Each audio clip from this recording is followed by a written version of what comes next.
Alright guys, MTech Guy here, and today we're going to be taking a look at the little 1 Series, the E87 130i. Oh, you know what? Bollocks to this. I want to work on the M5 today. How about we get this thing out of here and get the M5 up the driveway, eh?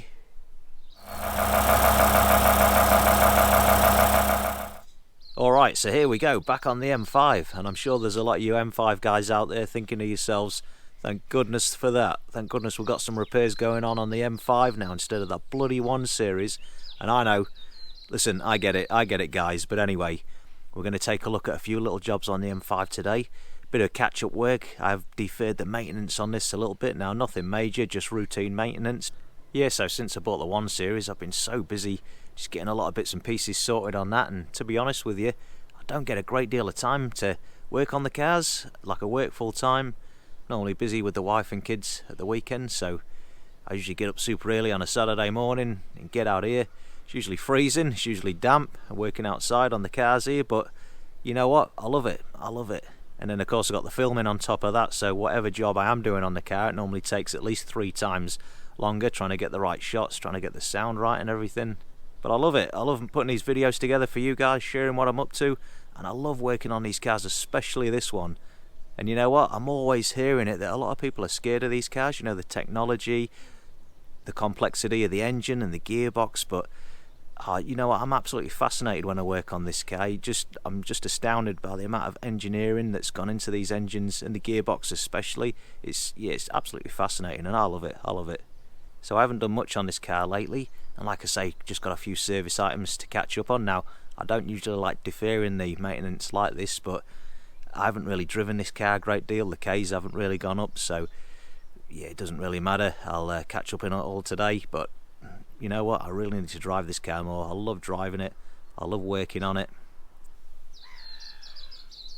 Oh, you know what, you see, this is the problem with coming out here first thing in the morning. You've got to deal with all the wildlife and the noise. But anyhow, so I've not had to do a great deal on the X5 recently. Now, I thought I might have had a few jobs coming up on that car because it had to go in for a annual inspection last week, a warrant of fitness, or WOF as we call it here in New Zealand. Now, I always take my BMWs to the main dealer for a WOF, and I got the wife to run it down there last week, the X5. She got to sit and have a cup of coffee while the guys were inspecting it. The guys gave it a good valet once they'd finished inspecting it, good hoover out and a wash, and it passed with flying colours. No advisories, so everybody was happy. That was awesome. But it's not really awesome when you're running a BMW repair channel on YouTube. I thought I might have got a few jobs out of it, but it does show you that despite the reputation these BMWs get for reliability, for cost of upkeep, this type of thing, you know, that if you look after them and you keep up with the maintenance, keep on the front foot with the maintenance, they'll keep going for years to come, because they're well-built cars. They're well-built cars, these Beamers. So anyhow, we're going to set the little 1 Series aside this morning, and we're going to get stuck in and get a few bits done on the E60 M5. So I think we'll start off with a good oil change. Now, I know I've done previous videos on oil changes. Now, when I first bought this car, it had the rod bearings done by the dealer that I bought it off, which was awesome, really pleased about that. But what I have found in the oil changes I've done myself since I bought the car, there has been a little bit of glitter in there, which is super normal, super common. Especially after you've changed the rod bearings, you still might see a bit floating around your system there. And I have talked about this in previous videos. Now, I've owned this car for roughly 2.5 years, and it's worked out. It's had 2 oil changes a year. So what's that? It's had about 5 oil changes. So today this will be the 6th. And what I'd like to do is capture some of that oil, and we'll have a good look at it. Maybe have a look at the filter as well. See if it's improving, see if we're still getting a little bit of glitter in there. I know this is something you guys out there that own these cars have spoken about in the past, so we'll check that out today. And then once we've got that sorted, we'll move on to a few other bits and pieces. Alright, let's get into it. Alright, so to start off with, I'm going to get the car up in the air, but before I do so, while it's still sitting down on its wheels, I'm just going to go around and crack these wheel bolts loose. This will be for my next job after the oil change. Now, I recently bought this brushless impact wrench, supposed to be good for up to 300 Newton meters. So I'm just interested to see if it'll actually go around and crack these wheel bolts loose. We'll see how it goes, eh?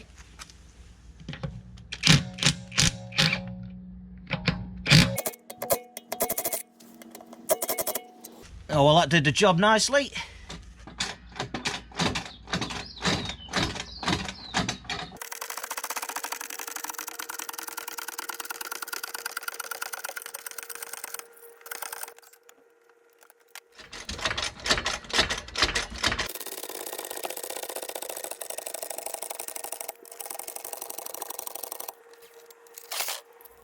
Right, so she's up in the air now, and just a wee tip for you guys, if you are carrying out an oil change on one of these M5s, what I used to do was just jack the front of the car up, put it on 2 axle stands, but what I found was, with the plastic under tray underneath the engine there, only having a small opening for the drain plug in the sump, what used to happen, because of the angle of the car, most of it would drain out straight through the hole in the under tray, but some would just catch on the top edge, and then you'd end up with a little bit of oil pooling on the top side of your under tray. Now I couldn't stand the thought of that oil being there, so then I used to have to pull the under tray off, give it a good clean, put it back. So to save all that nonsense, what I've been doing since then is putting it up on 4 axle stands, and the car's nice and level, and that oil will just drain straight out, and you aren't going to mess around pulling the under tray off, cleaning up and whatnot.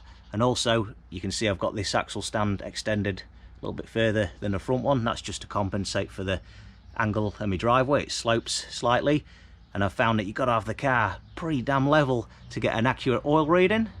Like, there's not much of a slope to my driveway here, but if I sit it down on its wheels and try and get a reading, it won't calculate it. I find I've got to put a bit of wood underneath the rear wheels just to get it up an inch or so. So yeah, it's worth just taking some time to get your car nice and level so you can get an accurate reading. So this time round, I've treated myself to a couple of new drain plugs, one for the sump, one for the oil filter housing. Now with these having a Allen key fit in there, they do seem to get a little bit flogged out over the years, and it's no wonder. The ones on the car are 16 years old now, so it'll be good to get a pair of new ones in there. So this one for the sump, that's the part number right there for anyone that's paying attention. And then the one for the oil filter housing. And that one comes with the O-ring also, so it'll be nice to get these fitted back to the car once we're done.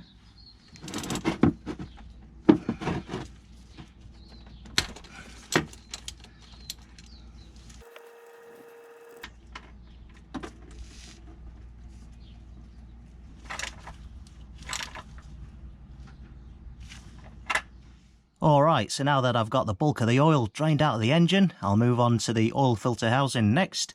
And what I'll do when that's draining out, I'll try and capture it in this little jar here, just a wee sample, and I'll probably make a horrendous mess in the process, but we'll see what it looks like out the bottom of the filter housing there.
Now then, time for some 10W60 treacle.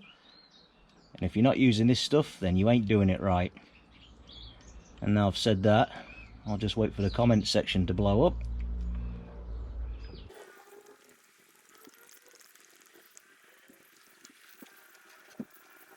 Alright, that was 5 litres, and we'll move on to the next few litres. These S85s take so much oil. 9.3 litres, something like that. Right, so I've poured in about 8.3 litres at this stage, so I'll start it up, I'll see what the level looks like, and then I'll top it up as required. Alright, let's see what we've got, It's thinking about it. Alright, so there we are. She's been thinking about it for a little while it warms up. But we've got a reading of 0.7 litres.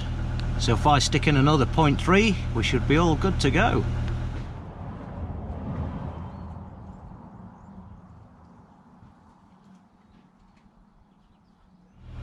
Alright, so there we go, it's showing that it's got 0.9 litres now. It's just shy of that full mark on the electronic dipstick there, and no doubt when I've taken the car for a drive and it's taken this long-term reading, it'll more than likely come up with about 1.5 whatever, so Yes, thank you BMW engineers for that one.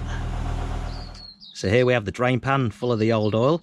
Now I do hear of a lot of E60 M5 owners getting all hung up about their early S85 engines only having that single drain plug in the oil pan in the sump rather than the dual drain plugs like the later type had. And you know, there's some guys out there changing their early type oil pans out for the later type with the 2 drain plugs, or when they've got their oil pan off, when they're carrying out a rod bearing change out, they'll get it drilled and get the extra drain plug welded in. Now that's largely unnecessary, because what I find, if you run the engine for a few minutes right before you drain the oil, shut it off and then drain the oil straight away, you will get the majority of the oil out of the oil pan. So what it does, it'll pump most of the oil from the front of the oil pan to the rear where that single drain plug is on the early style oil pans. And if we take a look at the markings on my drain pan here, see if we can get it to focus, you can see we've drained just about 9 litres there. Now the oil pan holds about 9.3 litres, so you know, it's not worth getting too worried about. Alright guys, so that's the oil change complete. Now let's have a look at this little sample we took out the oil filter housing. So we'll give it a bit of a shake up. If we just look at the residue it's leaving on the edge of the glass in front of my work light there, you can see, and I'm surprised, that there's no glitter whatsoever. Now every oil change I've done since I've owned this car, like I say, I've done 5 or 6, I can't remember now, there's been a little bit of that rod bearing glitter in there, that copper glitter, every single time, but I think I've just about got it all now. That looks pretty clear. So next up we'll cut the filter open and we'll have a look at that before we get too satisfied that we've eradicated all that copper glitter. Alright guys, so as you can see I've dissected the filter here, and this is the inside of the filter, this is the outside. So if we take a close look at these pleats, I'll stretch it open. You can see I'm not seeing any glitter in there, and like I say, I have done with pretty much every oil change I've done on this car since I owned it. Them rod bearings were changed out just before I bought the car, and there was a new Vanos high pressure line put in the car also. So there must have been some of that old rod bearing material floating around for the last 2.5 years, so it takes more than just a single oil change to get rid of it, you know. Now you can see if we look closely there, there's just some little dark bits and pieces in there. Originally I thought that was some RTV, some silicone, but it's not. It just seems to be just tiny carbon deposits, so maybe this engine didn't receive as many oil changes as it should have done in the past, and them multiple oil changes that I've done since I've owned the car, I've just given it a good clean out. But to be honest, the oil that came out of it drained pretty clean, and the filter looks like it's been doing what it's supposed to do. So there's no glittery copper stuff in there, so I'm pretty satisfied that we've just about got rid of it all. I'm pleased about that. Just flip it over and we'll take a look on the inside just to satisfy ourselves. Yeah, she's clean as anything. So it just shows you that it does take a number of oil changes to give it a good flush out. I've hardly done any kilometres, any miles in between each one. Like I say, it's worked out I've done about 2 oil changes per year. So 5 or 6, I think this might be the 6th oil change, I can't remember. But there you go. She's finally nice and clean. Alright guys, so now that we've got the oil change done, we'll move on to the next job. Now, every time I start the M5 up, it's coming up with a warning on the dash telling me there's a service overdue and it's beeping at me. We take a look here between the 2 gauges there. So what that is, it's letting me know that my brake fluid is overdue for a change. If we take a look at the high drive screen there, you can see the warning up there. So this is due every 2 years. Now I'm about 3 months overdue for this, and I can't believe it's been 2 years since I made that brake fluid change video on this car. But anyhow, we're going to get it done today, and we'll take a look and see how dirty that fluid looks after 2 years.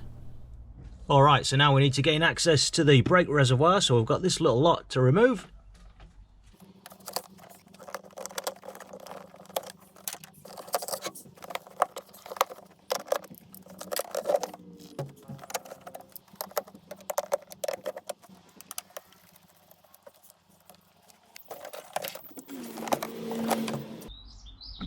Alright, so now that we've got access to the brake reservoir, next up we'll whip all the wheels off.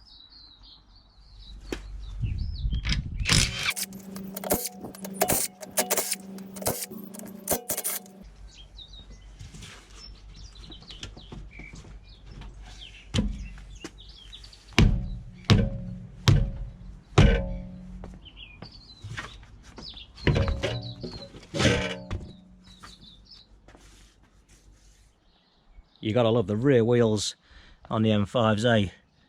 Look at the size of that. Huge. Alright, so today we're going to be using some of the low viscosity .4 brake fluid. This is straight from BMW, this stuff. We'll start off with removing the cap.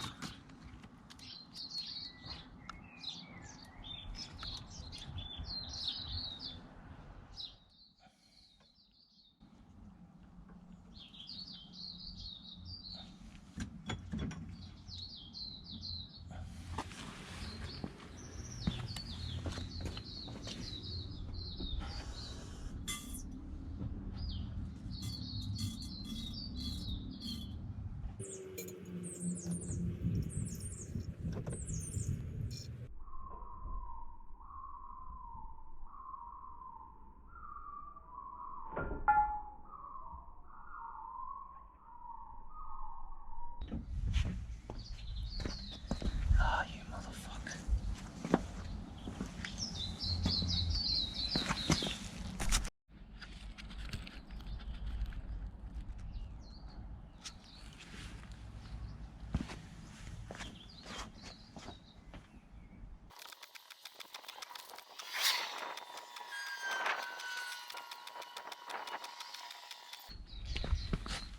Alright, so as you can see in the bottle here, it's looking pretty dirty and murky, and we've got the new nice clear stuff coming through there now, so I'm happy that we've pushed the bulk of the reservoir into the bottle here.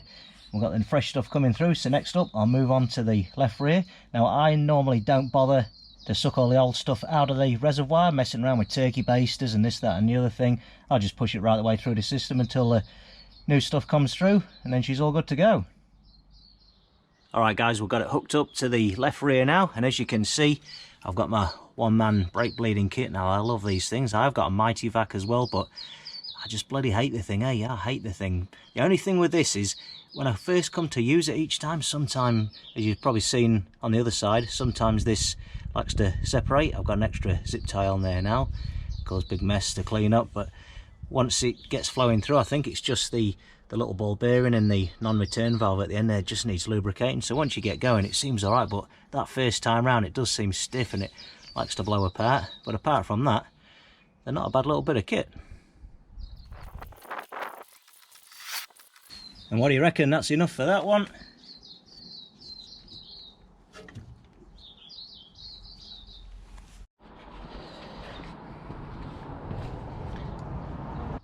Alright, front right next.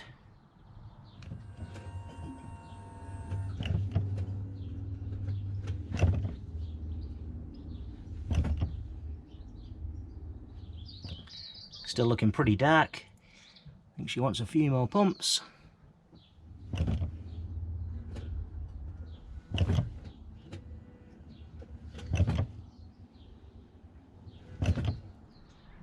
Alright, that looks better. So that's that corner done. So just the front left to go. Now you might be thinking to yourself, this one being so close to the reservoir, why did it take so long to pump through to get to the clean stuff? Well, of course, these cars being primarily built for left-hand drive, the ABS unit's over on that side of the car, so it's got to travel from the reservoir all the way over there and all the way back to this corner. So the next one, the last one on the front left, should just be a little squirt through. We should see the clean stuff come through fairly rapid. Alright, that's the last one done, and the reservoir's all topped off. Now before we go any further with carrying on covering this lot back up with all the bits and pieces, what I might do is take this opportunity while I've got all the wheels off, go around and just clean these the noses of the hubs up with a wire wheel, apply a little bit of copper grease. But what I might do before I do that is flip the wheels around and give the inner barrels a really good clean. It's a good opportunity to get rid of all that caked on brake dust.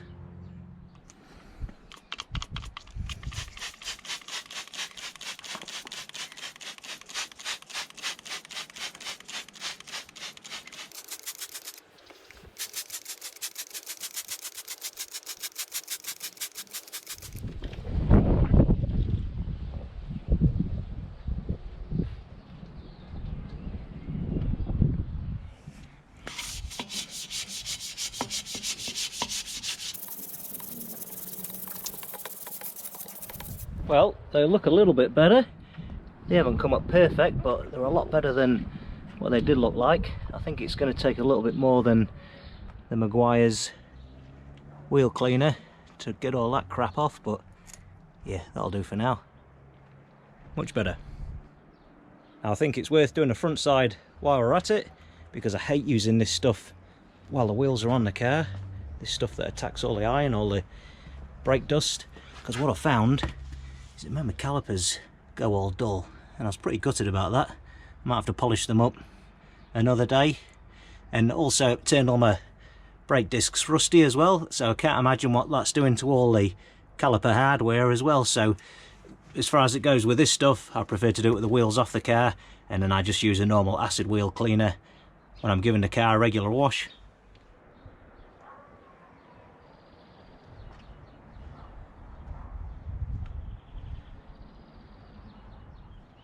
Alright, so that's them cleaned off now.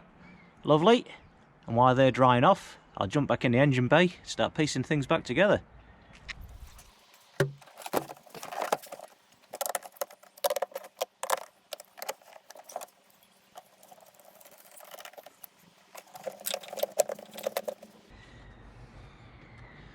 Look at that. You can see why they call it a pollen filter, eh?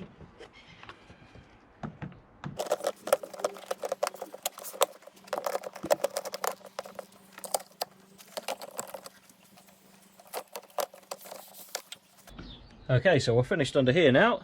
Next up, we'll move on to the wheel hubs. Give this a bit of a clean up.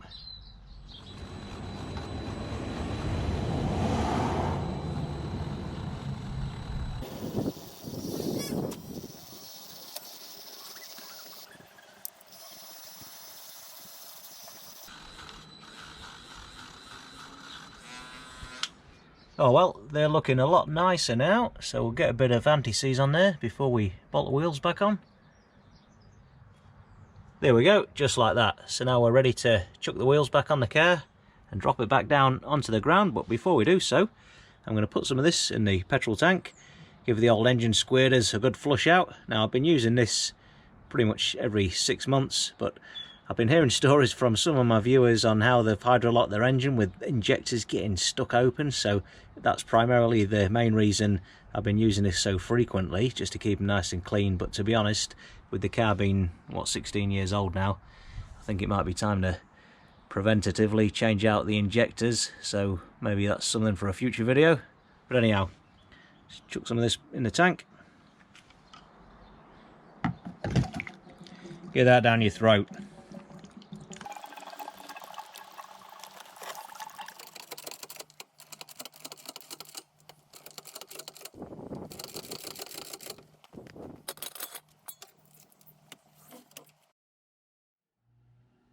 Right, so time to reset the service intervals. So we'll start off with the oil service first. Hold the trip reset button.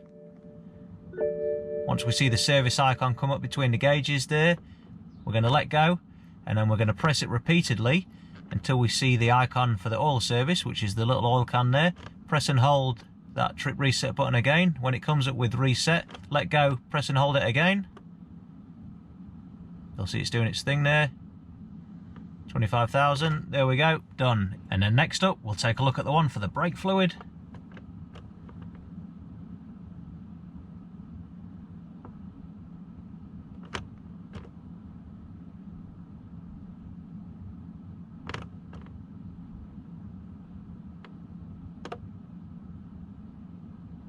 There we go, done. That's going to shut you up for the next 2 years.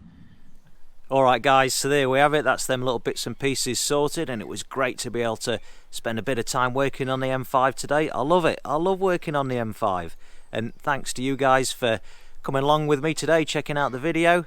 Now, like I say, I've owned this car for about 2.5 years now, and this was either the 5th or 6th oil change. Look, I can't remember, but I normally try and change the oil out at least twice a year or every 5,000 miles, whichever comes first, sometimes even 3,000 miles, go old school with that. But let me know in the comment section below how often you guys change your oil out. If you enjoyed the video, don't forget to give it a like, and make sure you go and check out the rest of my channel for more M5 content. I'm MTech Guy. Thanks a lot for watching.